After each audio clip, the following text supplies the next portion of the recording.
Welcome to the Overflow Worship Podcast, where we want you to thrive in the ministry God has called you to. We truly believe that God's placement has purpose, and we're here for you with encouragement and tools for the journey.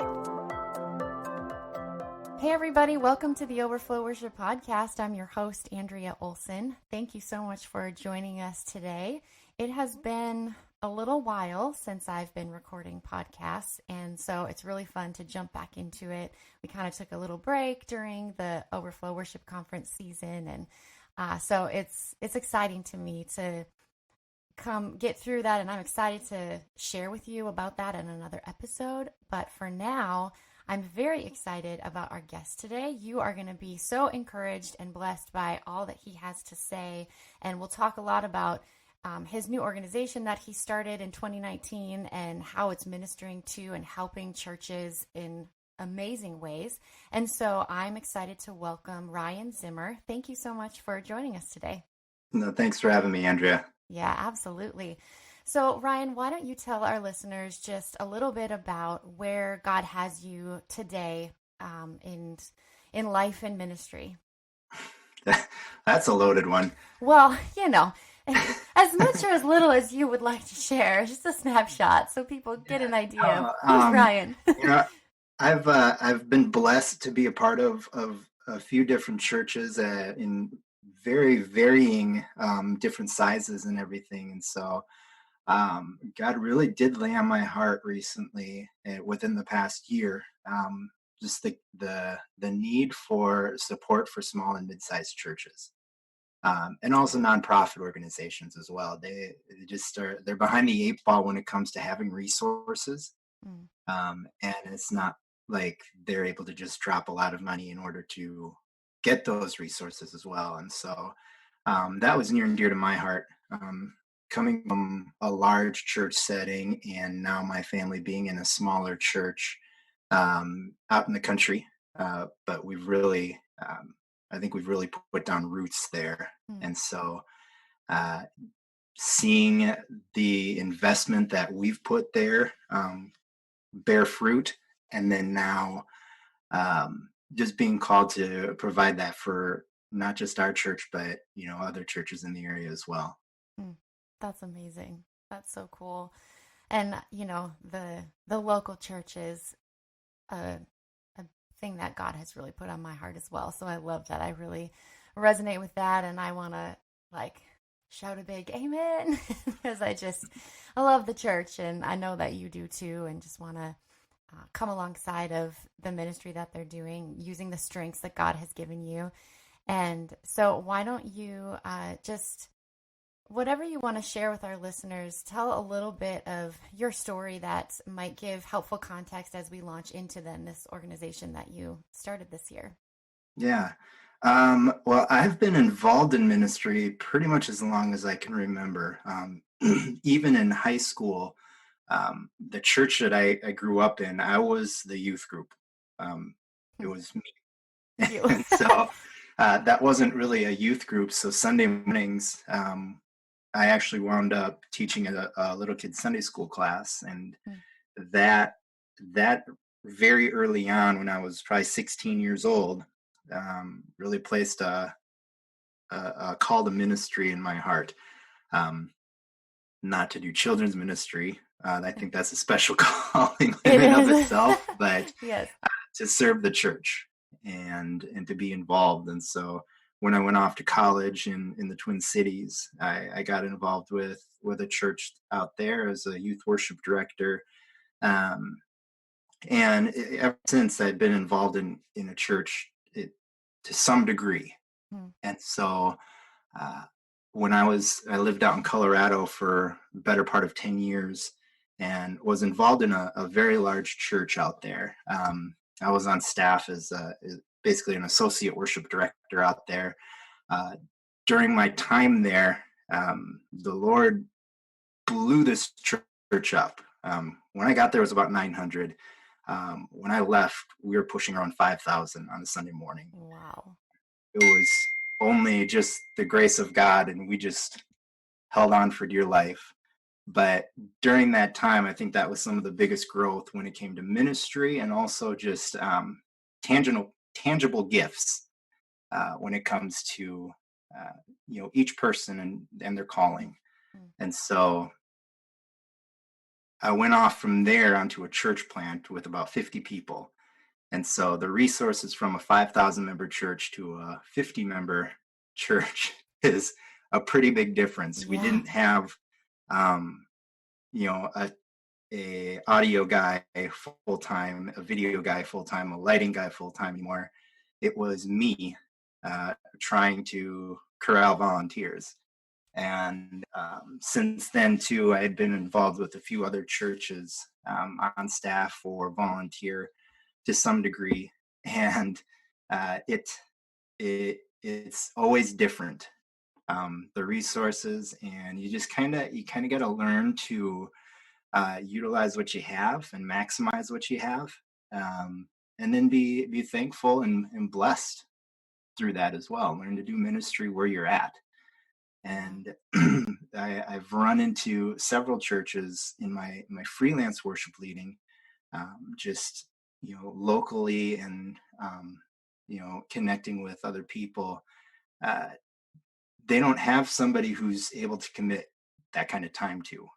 Yeah. And even if there's a worship director or a worship pastor that's actually paid on staff, they're busy doing other things too. Yeah. So what really brought it to light for me, I was having coffee with one of my close friends who is actually now the pastor of the church where I grew up. And I was just asking him, I said, so what percentage of your week would you say, like in your work week, would you say, um, do you commit doing non-ministry related things? And he kind of looked at me and thought, and he said, 65%. Hmm. My jaw almost dropped Wow. because I'm thinking to myself, he's been tasked with stuff ministering to people, and caring for his congregation, and setting vision, all of that. And 65% of his time is spent doing none of that. Hmm. A lot of it, when he started listing things off, was technology related. Hmm. And so when you don't even have a worship director on stuff, all those responsibilities fall on the pastor's shoulders a lot of times. Yeah. If you are fortunate to have even, 3, 4 staff on, it's still a big burden to carry. Yeah. And so we run into a lot of these churches that are just under equipped when it comes to even volunteers, because a lot of times too, if they do have somebody who's knowledgeable as a volunteer, I've seen a lot of those volunteers just get burnt out. Yeah.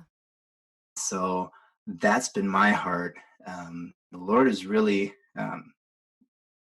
reshaped my calling. Hmm. And when I was coming out of high school, when 18 years old, I wanted to be a rock star and Yeah. famous and win Grammys.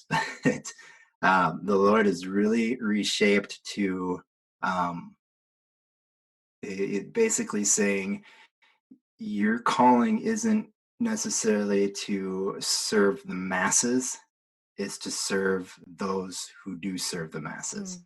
Yeah. Um, for lack of better terms, I know that wasn't very well worded, but No, it was great. That's so cool.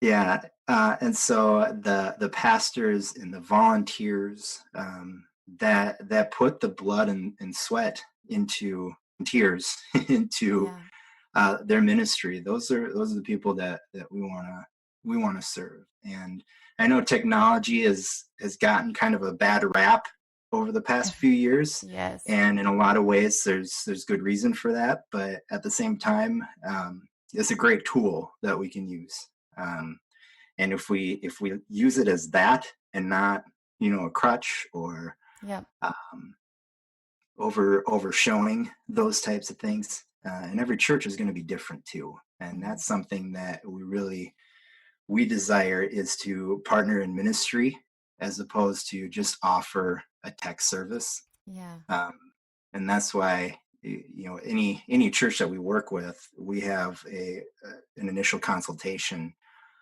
sometimes 2, 3, 4 of them, just to get to know the church, what really makes them tick, Yeah. what are the needs of leaders there, how can we help the church grow, whether it's numbers or just uh, freeing up time for a pastor or a worship director to really focus in on what their calling is. I don't know many pastors who have a calling to fixing the Wi-Fi. Yeah. Yes. Church. Yes, but it has to be done. And so Yeah. there's that in that 65% of that pastor friend of yours was spending on non ministry related things, the more admin side.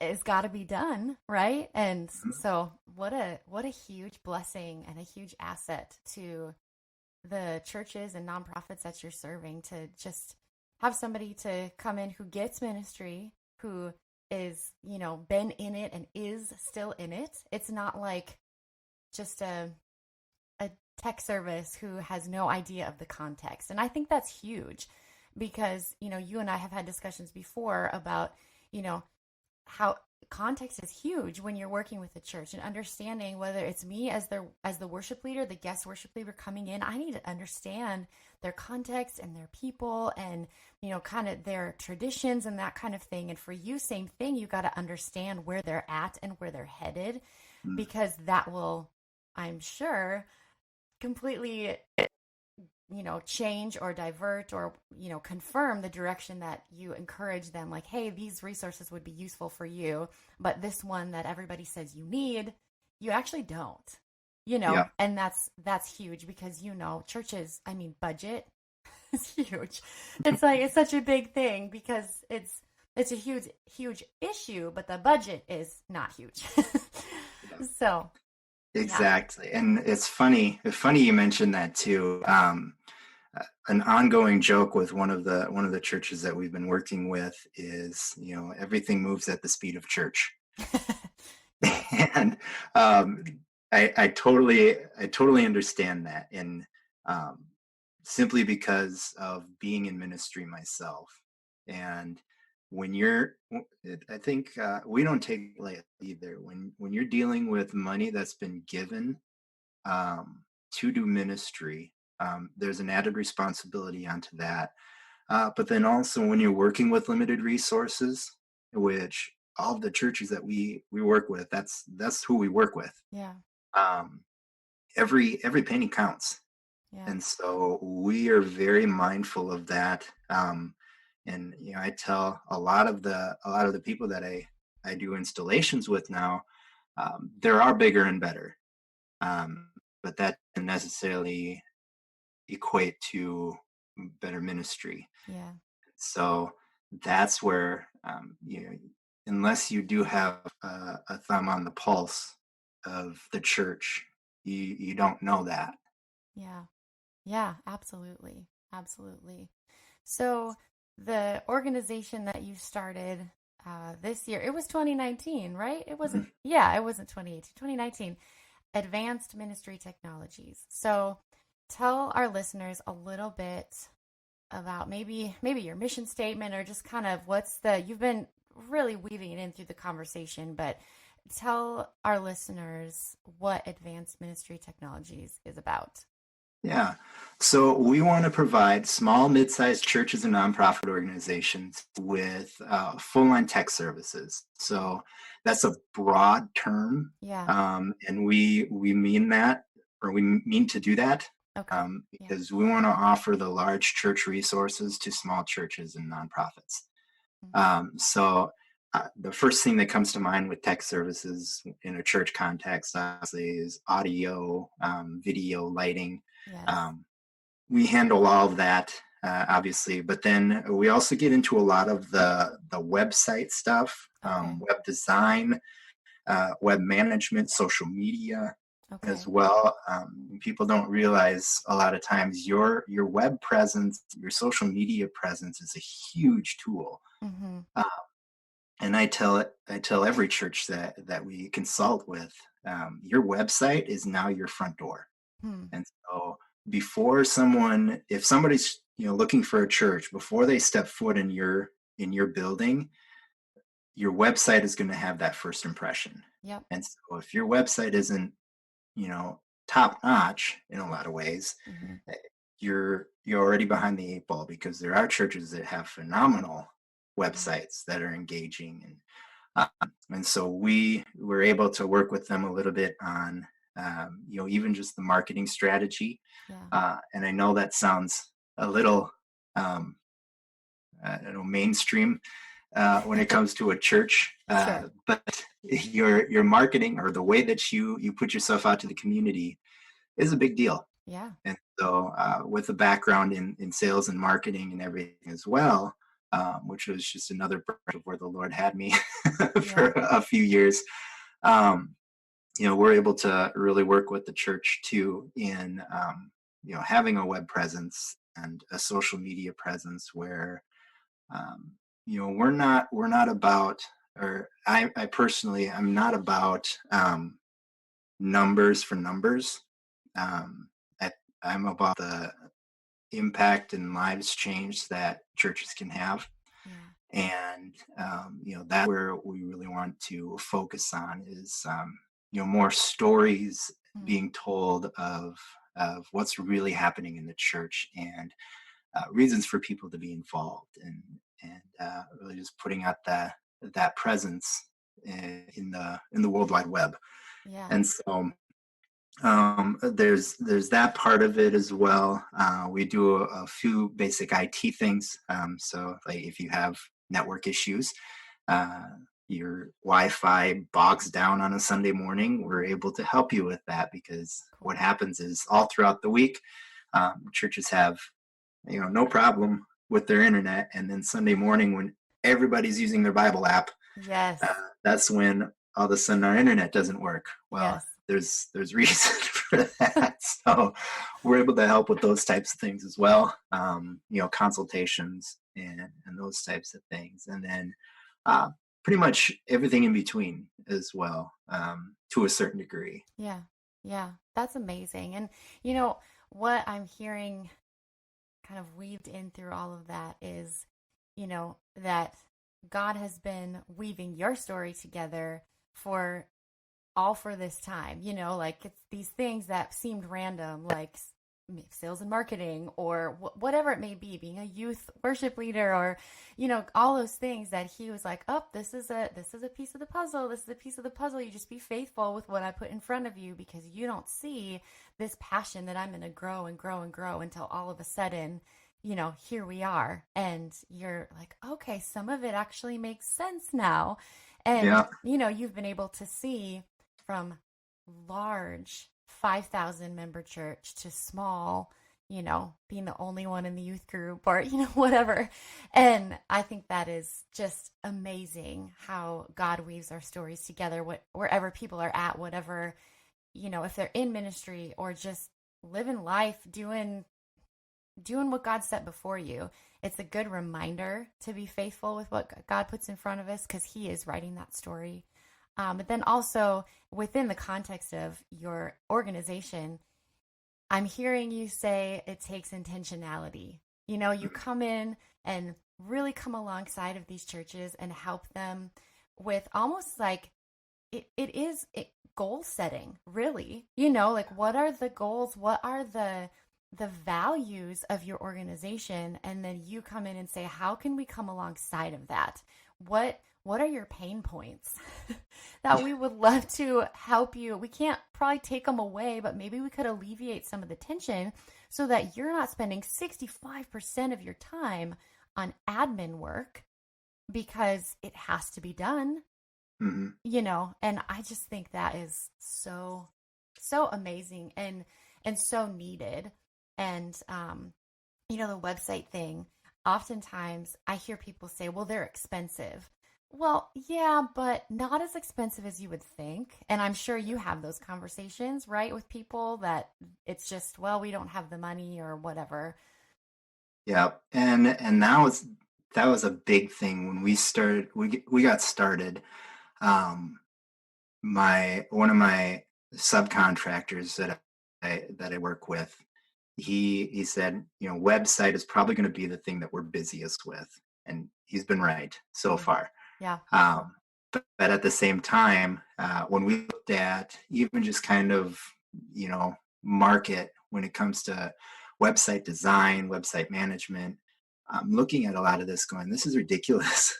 um, and looking at the man hours that we put into building a website and um, managing maintaining it, it's kind of like the iPhone in a lot of ways.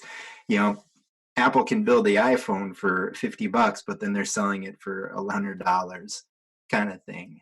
And so we really wanted to take that out. Mm. And so when it comes to the way that we build websites for churches and manage them, it's a lot more affordable than what I think you've probably ever been quoted. Mm. If you have been in contact with another professional web building service. Mm. And so that's very, very much so. Yeah.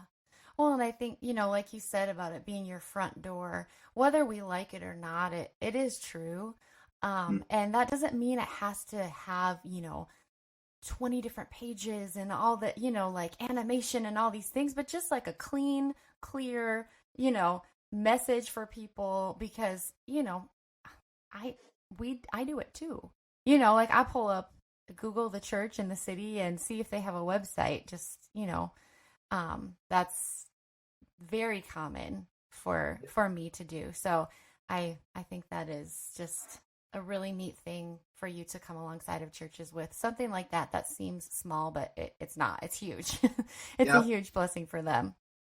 And it's a common misconception too, where a lot of people think that we're going to do this huge overhaul and make this really flashy website or whatever. And in some instances, we can do that.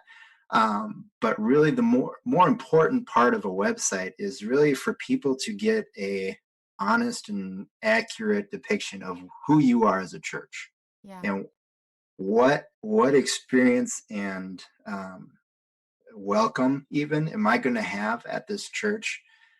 Even something as simple as having your staff bios and a picture, Mm-hmm. just so if there is a newcomer that walks into your building, there's a somewhat familiar face. Yeah. At least I recognize that face Yeah. from the website, even though Yes. their staff or it's the pastor. Um, that's big. And then the simple thing, I chuckle every time I get an email from a pastor, and it's something like Pastor Bob, so and so church at gmail.com. Mm-hmm.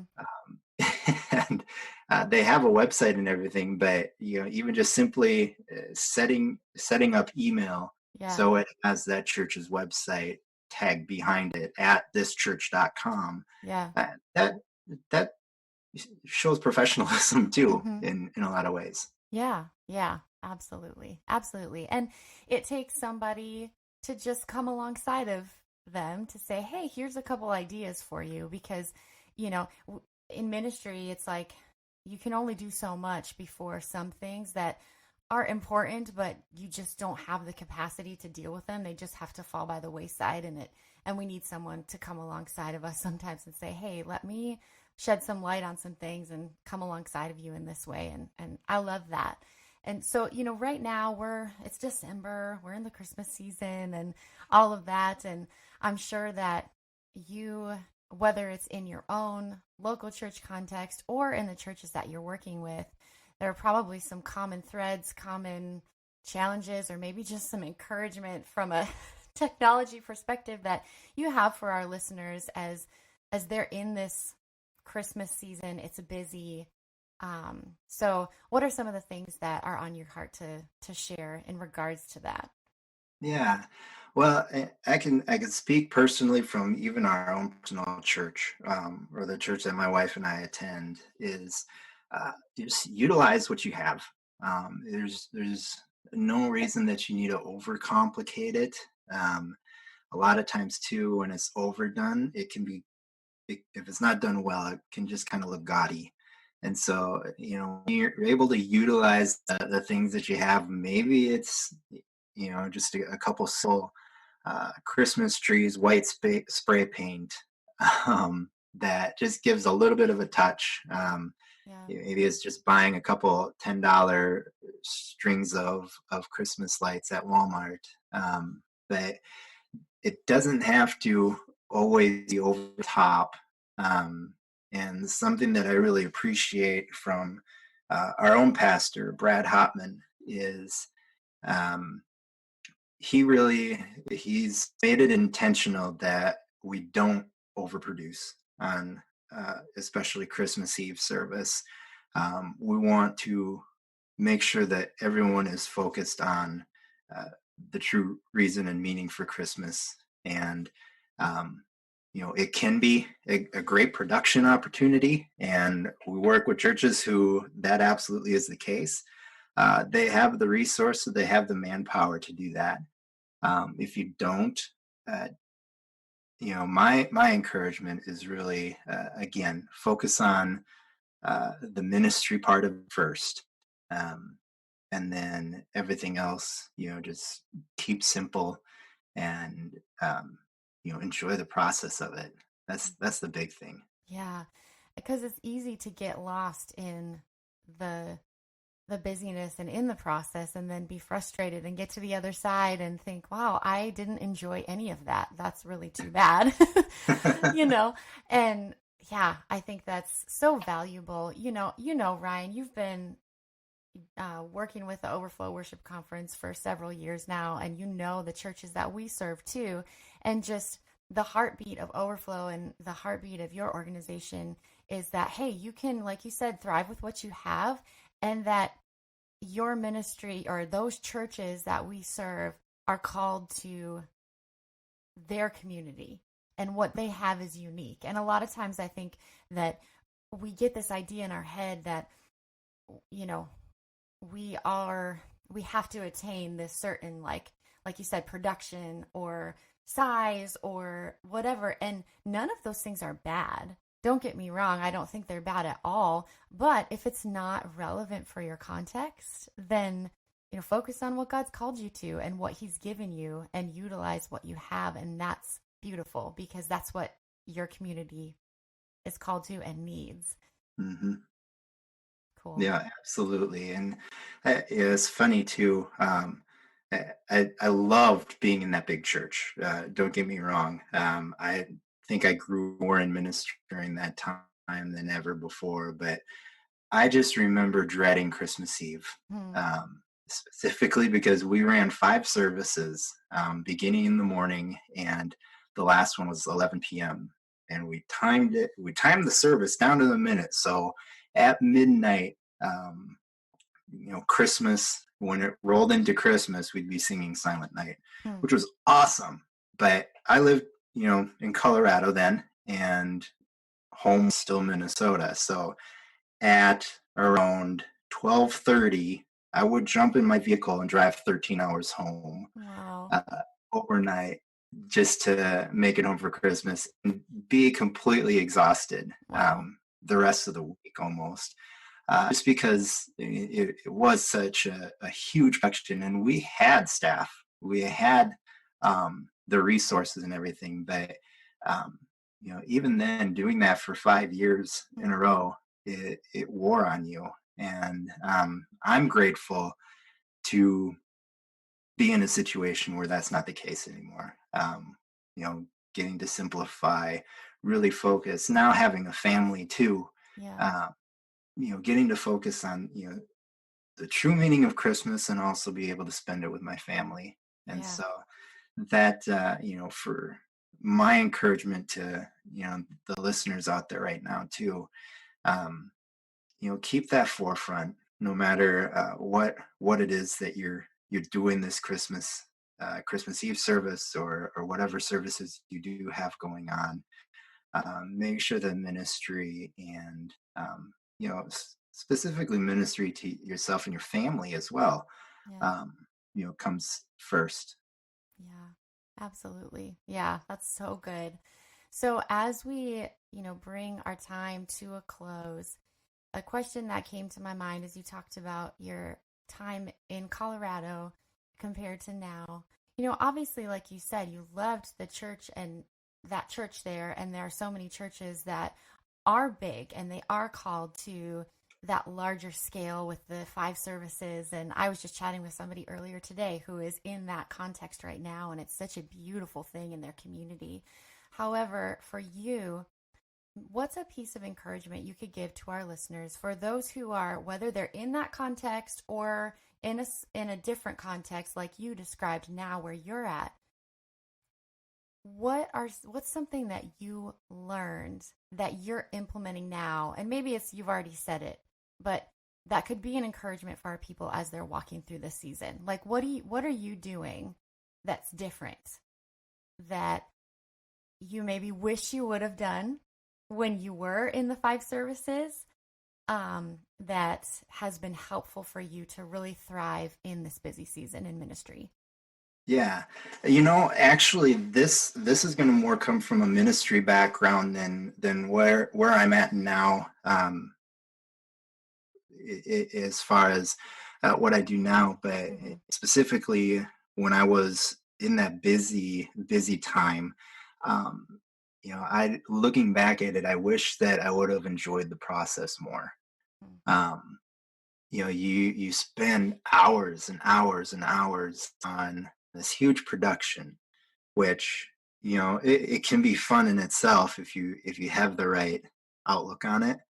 Um, and so I guess prepare and then enjoy is the Mm-hmm. best advice that I could give. Is you put in the work up front, and absolutely you shoot for excellence. Even when it came to Overflow this last year for myself, I was pretty busy that weekend, but Yeah. for me, I knew I got everything that I needed to do up front. And the weekend, I really did make it a point just to enjoy the time, Mm-hmm. to take the time to connect with people, to get to know people. Specifically, I just think of Shane Cole, for example. Man, love that guy. Yes. Um, just a beautiful heart. And if I had not gone into that weekend with that intention, I Mm-hmm. don't know if I would have connected with him the same way. Yeah. And so, um, you know, the, focus, prepare, and then really put your focus on people, Mm-hmm. um, Yeah. during the time when it really is happening. Yeah, that's really good. That's so good. And it's hard to do, but it's so necessary. And I think another part of that is as we're preparing, being willing to ask for help.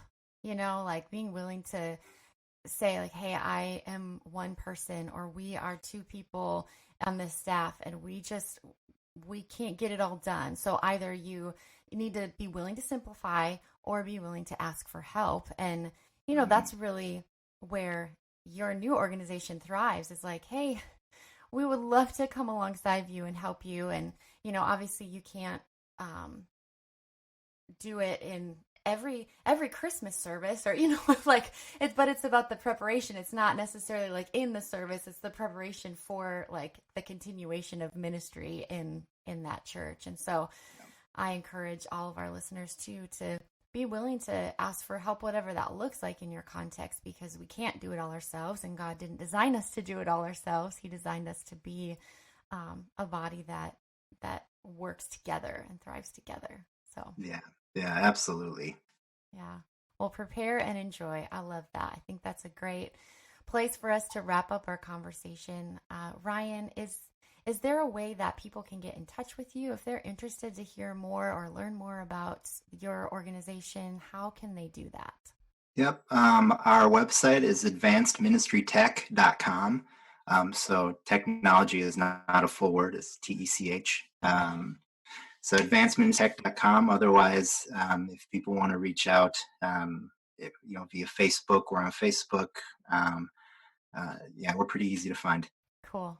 That's awesome. Well, everybody, advancedministrytech.com, and Ryan Zimmer is the creator of this organization, and as you heard today, just has a heart for the local church and really pouring into it in the area of technology, which, as many of you know, it's needed. So definitely reach out if that's something that you think your ministry or your nonprofit or your church could benefit from. And if there's any way that we can help connect you with Ryan, just let us know. You know how to find us too.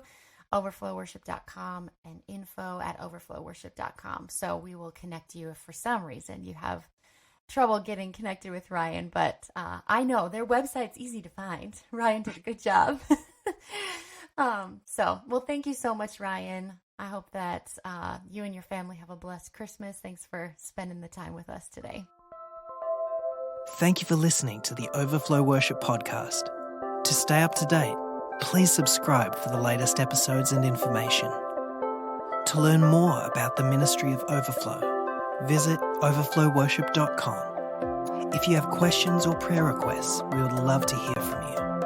You can reach us at info@overflowworship.com.